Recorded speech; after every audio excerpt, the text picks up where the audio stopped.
Welcome to the Unscripted podcast. I'm your host, Sarah Nicastro.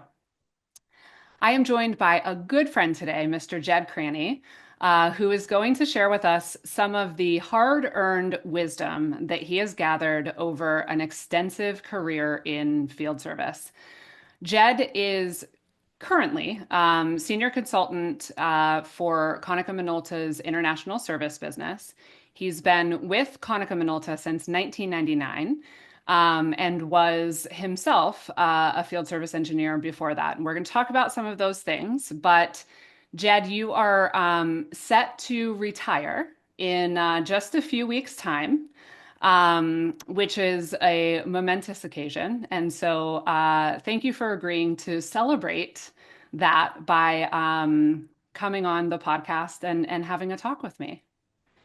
And welcome. No problem. Thank you for inviting me. Absolutely.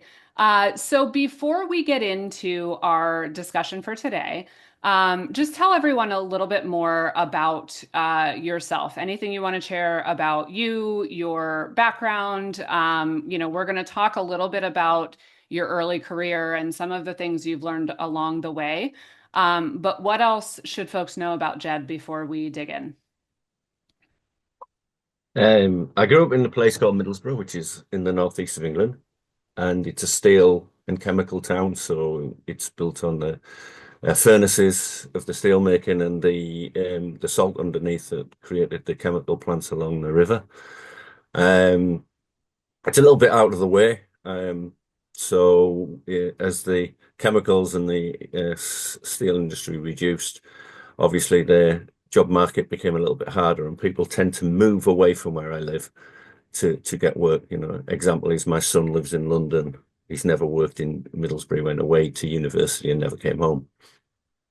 He does come home now and then to see me, but Mhm. obviously not to work.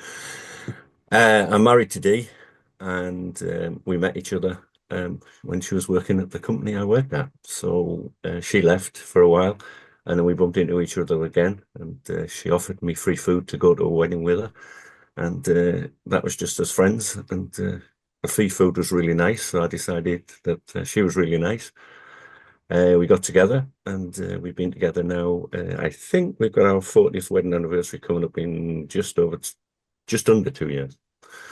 Um, I fell into photocopiers, if I'm truthful. I left school to sweep up on the steelworks. Mhm. At 16 years old, I left 4 months before everybody else left because a job came, and as I said, jobs were hard to get. So my dad had already. I come from a very traditional family, so my paperwork was always open before I got home. And my dad found out I had a job, and he'd already rang the school and told them I wouldn't be coming back. So I came home on the Friday night, started on the Monday, and I'm not joking. They taught us how to sweep up on a steelworks, which is a hilarious thing if you've ever been in a steelworks. Um, I left there, and you're going to laugh now because I'm really shy in the background. Outside of work, I have two personalities: a work personality and a outside of work. And I'm actually quite shy outside of work. And I didn't talk to people. So unless I was on a football pitch or a sports pitch, I was really quiet. And so I went into retail just so I'd learn to talk to people. Plus, I wanted to learn to drive, which needed me not to be on shifts, so I could Mhm. work during the drive during the day. Work during the day and get my driving lessons on a weekend. Mhm. I passed my driving test. Saw an advert for a printer engineer job and saw the thing, magic words, you get a free car. So Mhm. I lied in the interview that I didn't just want a car, and I got the job in print in 1978, in the summer of 1978. And it's been the best thing ever. I've been all over the world. It's really good. So probably talk about that as we go. Yeah. And yeah, it's cool. It's so But funny. that's it. Love sport. Yeah. All sports? Actually, I like watching different types of sports because I like to see the dynamic of the team, and I Hmm. think the dynamic of the team comes into the dynamic of work, and that's one of the things that I hold. There's a little secret a lot of people won't know about me is, and I have been honest with people who do know me close to me, is I'm actually dyslexic. So the reason my dad wanted me out of school was I wasn't going to do many exams. Yeah. But I learned very, very quickly it's not a bad thing. It's actually a talent. Yeah. I see the world differently, and especially when I got into management, I definitely see the world differently. I would sit in a room thinking, am I the only idiot in this room who can see this is easy? I'm not My saying that my husband is dyslexic as people are well. right all the time. I don't know if we've talked about this It's before. Yeah. it's a diverse thing to have in a Mm-hmm. room. We talk about diversity, but let's not just talk about gender diversity, your nationality. Yeah. Let's talk about thinking types as well, Mm-hmm. because as I said, I see numbers. Somebody was joking the other day at one of my leaving dues with me, and I was talking to a new guy, and he walked through the door and he said, "Has he hit with any numbers?" And the guy said, he's just said something to me, and he just went whiz, whiz, whiz, whiz through the numbers. And he said, we would sit in a PowerPoint presentation, it'd be 20 slides, and on number 19, he'd say, stop, doesn't match with number eight. And he said, all he says is he sees patterns. He doesn't see numbers, he Mm-hmm. sees patterns. And you'd go back to number eight, and the number was wrong. Mm-hmm. And we'd all sit there going, how'd you do it? And he says, well, can't you do it? So I'm not saying everybody has the same thing and everybody has the same way, but I also, because I was in a scholastic way, classed as stupid. I remember I've got a brother. I don't know if I've ever told you this, but I've got a brother who NASA came and picked up and took to America. So I all my teachers expected me to be version two, Mm-hmm. of him, i.e., one better, and I could play football. So I captained Yeah. most of the teams, and I think that helped in the management thing, Sarah. Yeah, absolutely. That's really interesting. So, one thing I want to say real quick is we did a podcast a while back with a gentleman from Phillips named Tristan Lavender, all about neurodiversity. To your point about, diversity is very important, and we know that, but it isn't, any one thing. I mean, that's what makes it diversity, right? And we need to think about, the ways that people are wired differently and what that means in terms of, one, what superpowers that gives, but also what accommodations we need to make in terms of, eliminating bias and making them and me included, right? Comfortable and able to thrive in a work environment. So that it's a really good episode to check out if anyone's interested in that. The other thing I was going to say is, I get asked a lot, like, how did you get into field service? And I'm like, well, I like happened into it. I mean, I don't know. And it's always funny when I talk to people about how they got it, to you, it was a free car, right? Like that was the hook. And then here you are all of these years later, absolutely love it. And there is something so special about it, but it's something that like it's hard to describe to someone that hasn't been in it. And it's even harder to, I think, paint a picture of if someone doesn't understand what the world of service is. So the way we all sort of serendipitously end up here, but then fall in love with it, I just think is really interesting. So let's go back, Jed, to you started in your first role as a service engineer back in 1978. So I want to ask you two questions. One is, I mean, I'm sure there's many, many things that have changed, but what is one thing that's changed that you wish hadn't changed since then? Um, I think the things that it was more of a family that I came into. Mm-hmm. So I spent 14 years with these people. I actually shut the branch down. It was my first ever round of redundancy. So it was really, really hard. But the company who made me do it um, realized that, if you're going to train somebody out to do this, you've got to give them the hardest one to do first, I Mm-hmm. think. But it was that sense of a family. And I know we all talk about these silos and things like this. There wasn't a silo. I Mm-hmm. had my badge as engineer. People had their badges as administration. People had their as sales. But we all mucked in together. Give you an example. Our office was a real outlying office. We decided we were a tax dodge because nobody ever came to see us. And we decided the building was really bad, so we all chipped some of our money in, and we spent our weekend cleaning the place, and Mm, we painted it over many weekends. And when people came down from head office, we had the nicest office. And it mm-hmm. was because it was that togetherness, it was that family. When you get into that corporate, it becomes faster, it becomes regimented. People have the guards up at the doors and such like. And service are the ones who want to open them doors.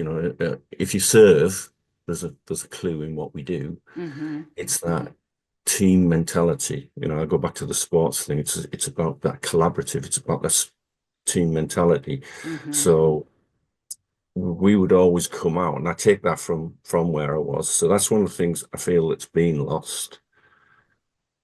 We didn't just go to work. I was in at work at 7 o'clock in the morning because I Mm-hmm. like being at work because it's part of family. I was in at work at 7 o'clock, 8 o'clock at night. I think when I came in 1999 to Konica was the first time that I had a weekend off when I Mm-hmm. went been on holiday since 78. Yeah.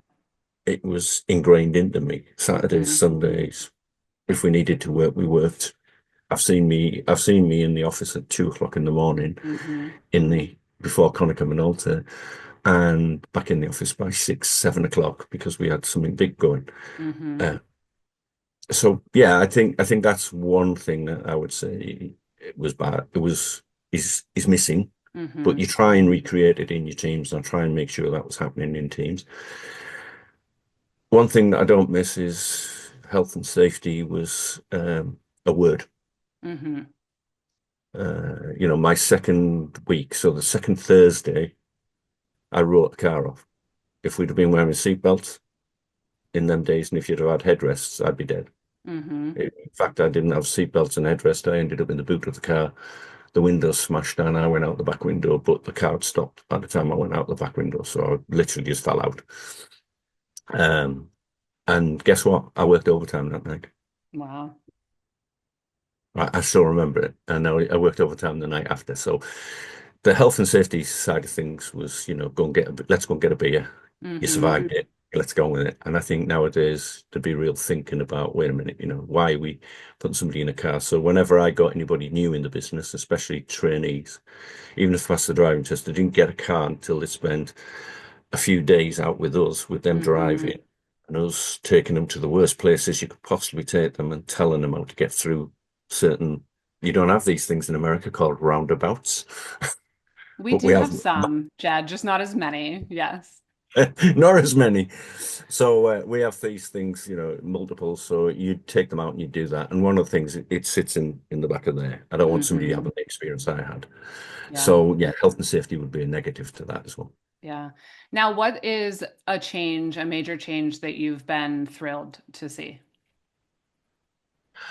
Service coming from being not spoke about in the sale to being right front, right of centre, and service turned into a profit centre. Mm-hmm. So very much, um, I have to blame the Americans for this because two American companies started buying up in my industry in the 90s, and we were profit centers. And one of the eye openers was the fact I went to Florida. I was really lucky. I was the first 14. I went out to Florida as one of the managers, and I met the CEO of the business. The whole business came out. He was having a fag break, and he came around the car and started talking to us. And he went, "You guys are the most important." Now, words are words, but he flew to the UK to a board meeting, and he heard that we were on a training course, and everybody was cleaning the place as you would because the new boss is coming and he's going to be in the head office. And I heard the commotion in the reception because we were just off reception. And he said, "Are my service guys here?" And they went, "Yeah." He's through there. And the first people he came to see was us. He came and sat down with us. And it was the whole group, not just the 14 of us. And he sat down, he'd remembered all of the 14 guys who'd been over there, their names. Whether somebody was in his ear telling him, I Mm-hmm. don't care. But he said that and it lifted the team. He told us we were going to be profit centers. He told us we were going to be front center of the business, and he lived to that. Mm-hmm. And yeah, I've sat in meetings now where sales have struggled talking to a customer, and you've started talking service, Mm-hmm. customer is bought because of service, and that's cool. Yeah, That's a big change for me. it is. Yeah. And we never Now, going back in the box. that's right. What is one thing about field service that you wish more people understood? I think to be perfectly truthful, it's more complex. So people just think it's, yeah, let's get a screwdriver out, or you're an engineer. So this is what's really upset me about the fact that in 94, 95, I went to America and saw um, female engineers Hmm. and came back. I won't tell you what my manager said to me at the time when I told him that I wanted female engineers in the UK. Um, you would probably turn me off right at this moment in time for not fighting hard enough. But seeing, trying to sell to um, a diverse audience, Hmm. that engineering isn't just for white males. Yeah. It's for, it's not just for people who've been to university. Actually, some of the dyslexic who would never get there have got the brain and the wired up brain to be able to do what they need to do. Hmm. Uh, but again, I'll give you an example of something. And this was only 2012, 2013. Sent my guys to and when I say guys, it's like that's my just wording for people, male, Hmm. female as well. But I sent my guys to a university stroke college, the two things together, recruitment show. Hmm. And at the end of day one, I dropped in and I said, right, okay, I've gone. And I went, nobody's coming to the stand. A couple of people come just to nick badges. I said, okay, what are you telling them? We can't get them to the stand. And I looked at the stand and I looked at the HR lady and I went, this says male. Doesn't say anything female. But I said, right, service is about speaking to people. Hmm. It's about empathy. And I went, not being funny, out of the male and female, right? Men are second there, second massively. It's about being able to use your brain because there's mathematics in it. Hmm. Not being funny, there's no difference. And I said, actually, most of the ladies I know are as good at maths, if not better, than most Hmm. males I know. And I went, it's about organizing, being disciplined. It's about, getting out on a morning, getting in the car on a cold day when you really don't want to do something. And I said, Hmm. anybody can do that. We can train that. That's a trained habit. I went, why is this not more written so that somebody comes along? So we rewrote it on the evening and we were giving out flyers which basically said, do you like talking to people? Do you like Hmm. solving people's problems? Do you like, being organized but self-disciplined, doing what you need and delivering? And suddenly we got more diversity coming Hmm. towards us. Now, okay, one of the big questions, how many lady engineers do you have? Not many. So suddenly pushed away. So we had to restart the stories. But what I like to see is there are more diverse people coming into our business and the fact that it should be open to all because Hmm. it's not just one skill and everybody sees it as one skill. Yeah. Turn a screwdriver lefty, tune a screwdriver righty. That's not how it works. It's It's so about much more. logical fixing. I think an engineer's job with the screwdriver in his hand, we've done it on training courses and it always ends up at a maximum of 25%. Hmm. 75% is that problem solving thinking. It's that getting yourself disciplined. It's about customer and looking after Hmm. customer. Hmm. Yeah. No, that's a really good point.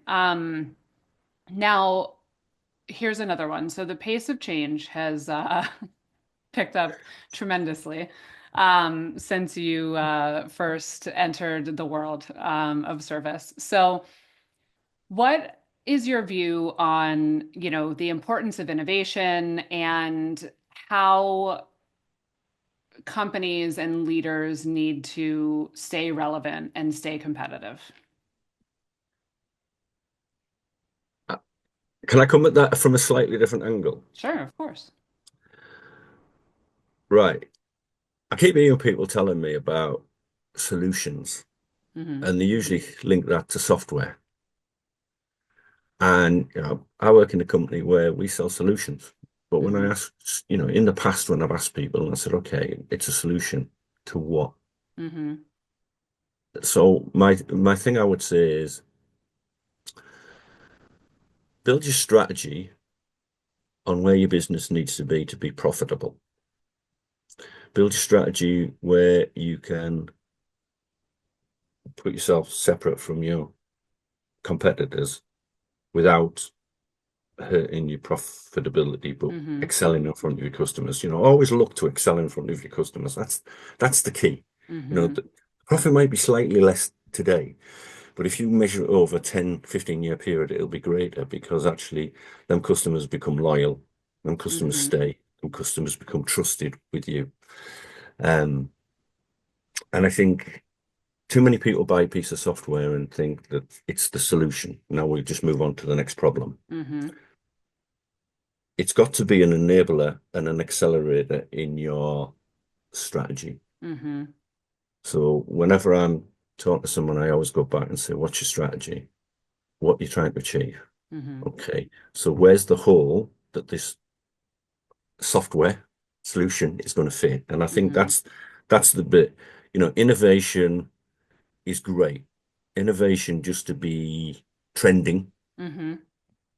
is dangerous to your customers. It's dangerous to your employees. It's dangerous to your profit line. Hmm.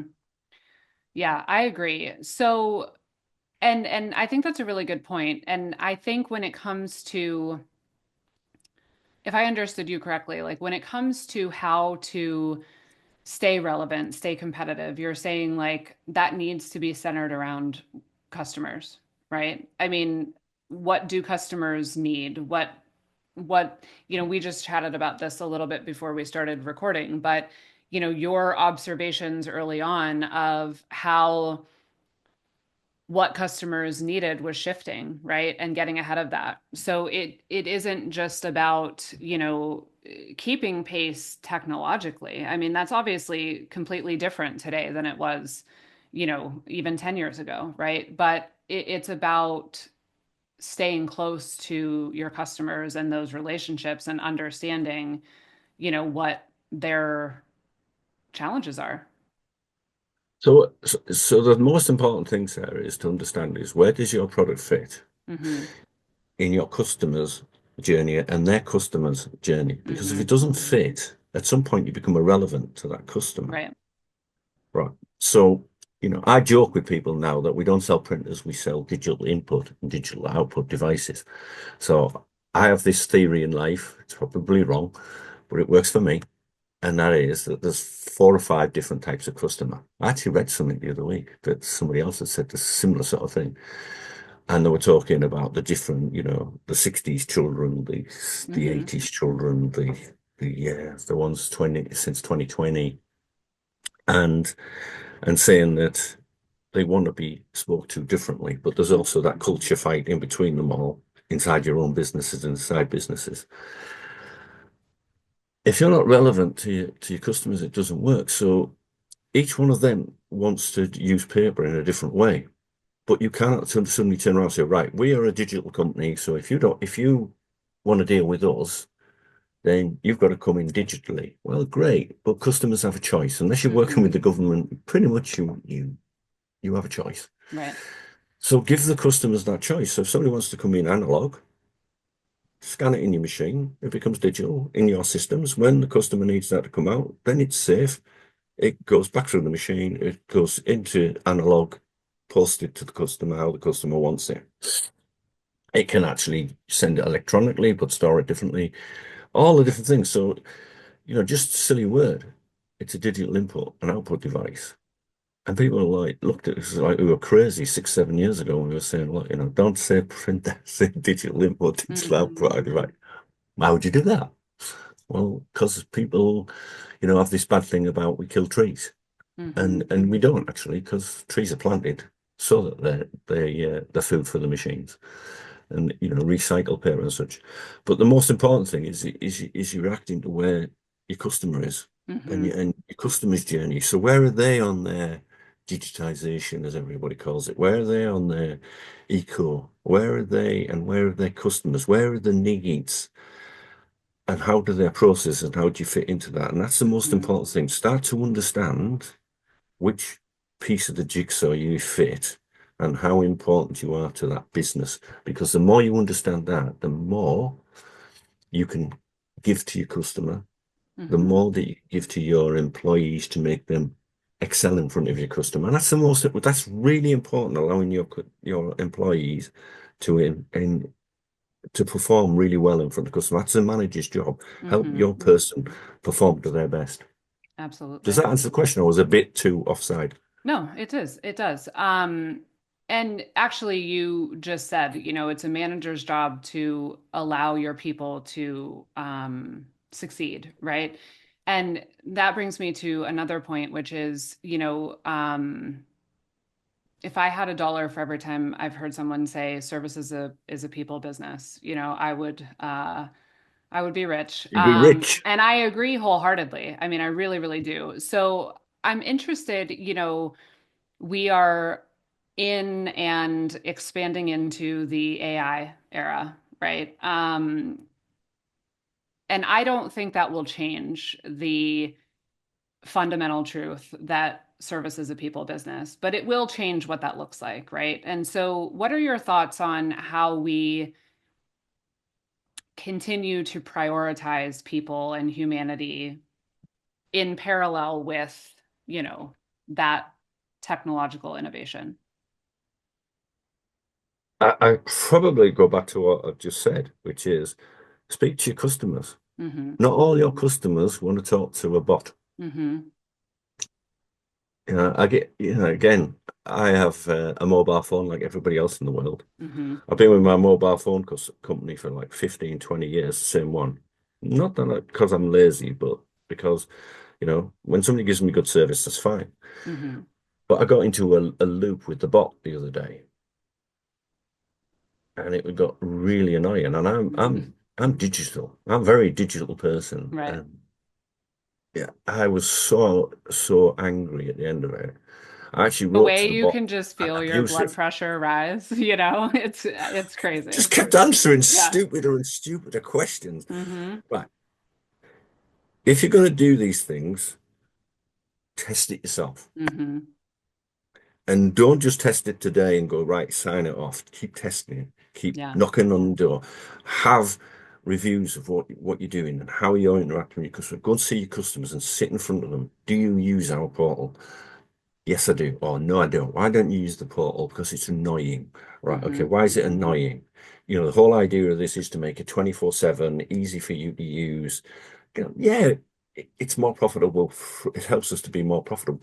But I think if you're going to set these things up at this moment in time, don't just set it up because it's going to make you more profit. Make Mm-hmm. it so that it makes your customer journey better. Make it Mm-hmm. so that it makes your engineer journey better. Make it Yeah. so it makes, people's interaction with your department better so they want to come more. They want to, they think you as a trusted advisor. Because remember, the more you use the bots, they become your trusted advisor. And if they're Mm-hmm. stupid, no good. Mm-hmm. Remember, it's always said when I was growing up, the first sale is won by sales. Thereafter, it's service. Mm-hmm. Salesman just walks in. Yes, he'll have some negotiation to do, and he'll tell you that it was the best thing in the world. But after that, it's the service. Mm-hmm. Now, I've had customers over the years who, well, I had some who literally rang up as I came to Konica and basically went, "You didn't tell us you were leaving." And I Mm-hmm. went, "I'm not allowed to." And they went, "But we're allowed to write to you and tell you we're coming." And I went, "You are allowed to write to them, but I'm not allowed to take you." People buy from people. Mm-hmm. So remember that. With the automation,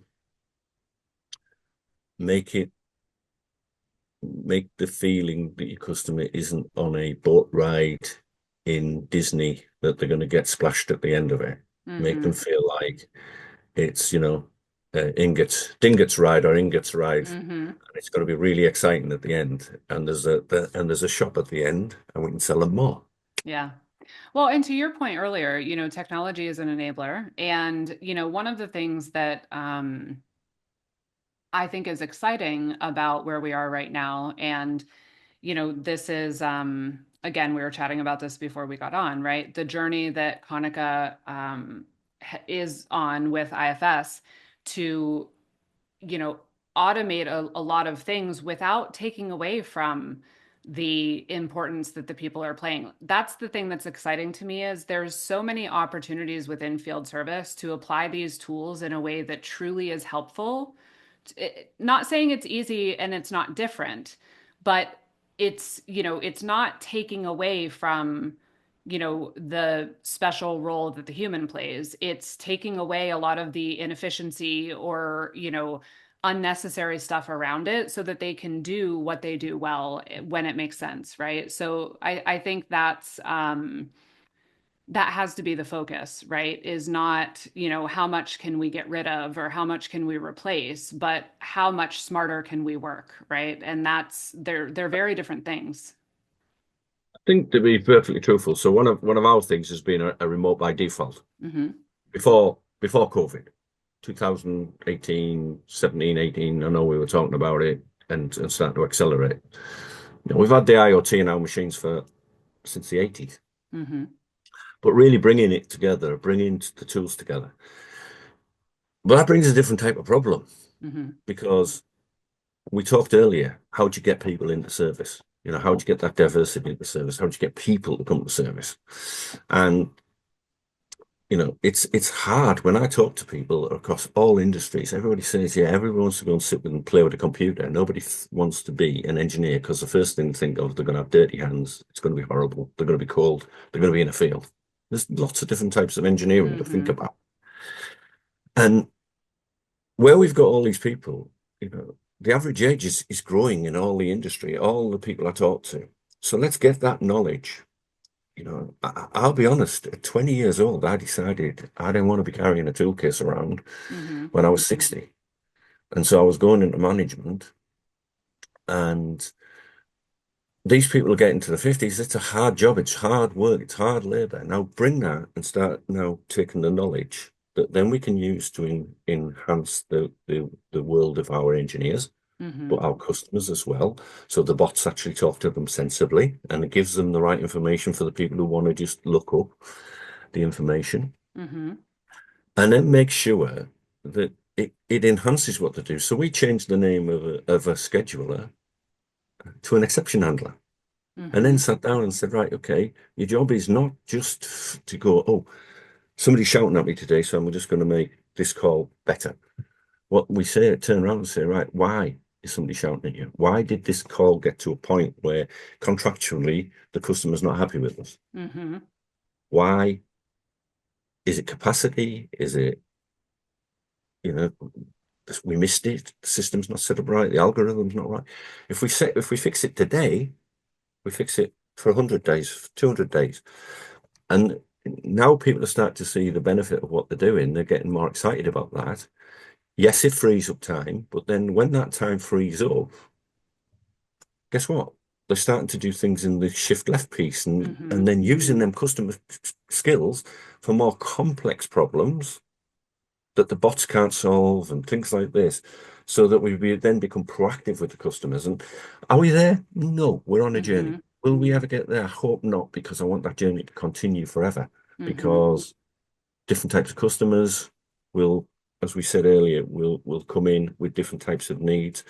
We'll hopefully break into different types of markets, which Hmm. ask us for different and more complex fixes. We can use our knowledge of the past blended with tools to give the service of the future. And I think Hmm. this still needs human knowledge. This still needs the right things. If you just go for cuts straight away, yeah, your accountant's going to be happy, but Hmm. 5, 6 years time, you're going to be walking a tightrope. Yeah, for sure. I agree. Okay, two more questions. The next one is, what is one lesson you've learned in your career, the hard way? Um,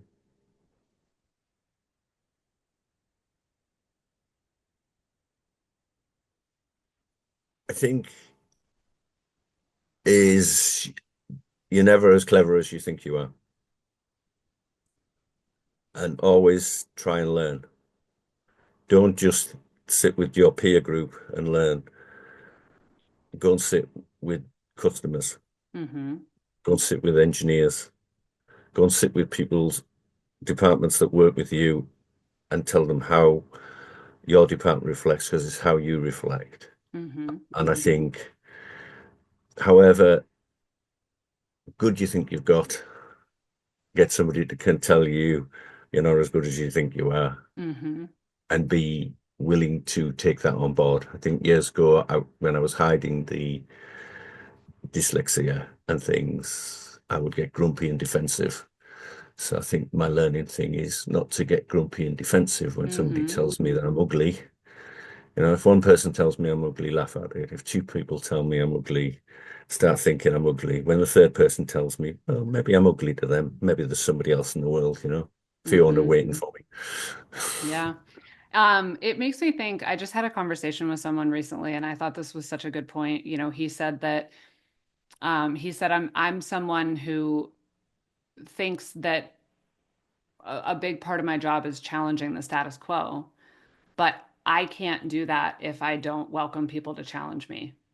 And I thought that was really smart, right? And it takes, I think, time and confidence to get to a point where you're comfortable with that. But ultimately,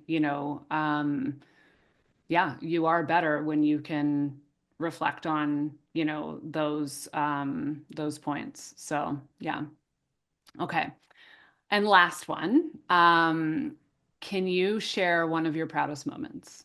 It's going to sound weird, this, but I left the UK 2 days before the COVID shutdown.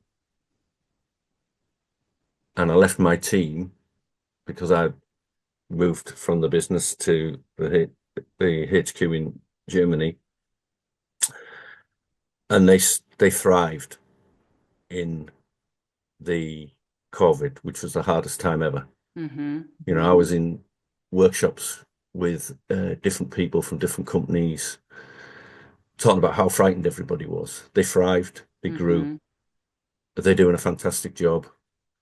Um, they took me out the other night. I'll be honest, they took me out the last Tuesday night to say goodbye. 6 years after I left them, 5, 6 years, sorry, after I left them, and I told them that the proudest moment was seeing them Mm-hmm. thrive in probably the hardest time I've ever seen for service. Come out the other side, battered, beaten. They'd kept all the engineers, they kept the customers. They've started to grow the customers again, and they're doing a great job. And their thinking styles have changed. And I just told them that there's no prouder moment than seeing your team go to a higher level than you could have ever taken them, and they did it by themselves. Mm-hmm. So that's the proudest moment. Well, that is a really good moment, Jed, but also you played a role in that. So, you also, yes, they were able to do that without you, but that's in part because of the impact you had had, undoubtedly.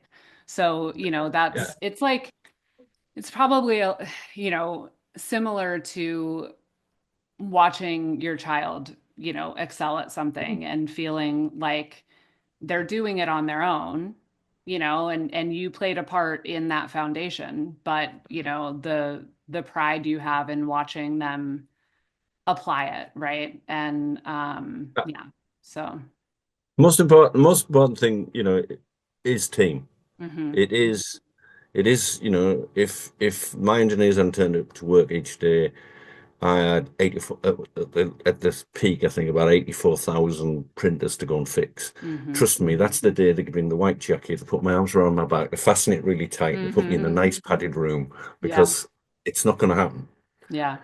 These guys put themselves out. We had this thing called the Beast in the East in the UK a few years ago. It's the first time we'd ever shut service down in the time. So some of the engineers, one of them had an off-road, really good off-road car. So he rang the engineers and they drove to a hospital because they Mm-hmm. knew the hospitals were under pressure. They stayed all day and they were actually helping with patients, moving patients about, helping the people in the place. They stayed on the hospital, and the hospital rang me 2 days later to say, your engineers were fantastic. I said, no, no, all my engineers were off the road. And they went, no, no, no. Your engineers came to our hospital because they knew our staff would be down. They helped with there was some printers that were down, so they fixed the printers. And then what they did was they made sure they helped around the hospital. Mm-hmm. And I just went, wow. That's awesome. Yeah, Yeah. absolutely. And it's to me, that there were moments where I just sat there and I just went, you're the luckiest guy in the world. You are the Mm-hmm. luckiest guy in the world. And genuinely, I've met some great people along the way, you included, Mike, who you're going to talk to later. Mm-hmm. Um, but I met some great people. There's things in people you don't want, but there's a lot of good things in people. You take them and things from them. And yeah, I've been really lucky. I've had some great people mentor me. I've had some great people just chat with me and keep me going. Mm-hmm. And I've had some unbelievable, unbelievable people work with me, work for me, and just excel in front of the customers. So that's the proudest moment. Yeah, Oh that's my God, awesome. I'm gushing. Aw. Well, Jed, listen, it has been an absolute honor, not only to have this conversation with you, but to get to know you, to spend time with you, to become friends. And, I know that you have some fun adventures planned, and you and Dee are going to, enjoy some travels and some good times. But I also know that you'll be around the service community. You couldn't stay away if you tried. And so, we'll certainly stay in touch. And I have a feeling you'll appear again on the podcast at some point. So thank you very, very much for everything, honestly. No problem at all. Thank you. Thank you for this chat and thank you for all the support over the time. Absolutely. All right, Thank you. Jed. Okay, so you can find more by visiting the home of the Unscripted podcast at futureoffieldservice.com. The podcast is published in partnership with IFS. You can learn more at ifs.com. As always, thank you for listening.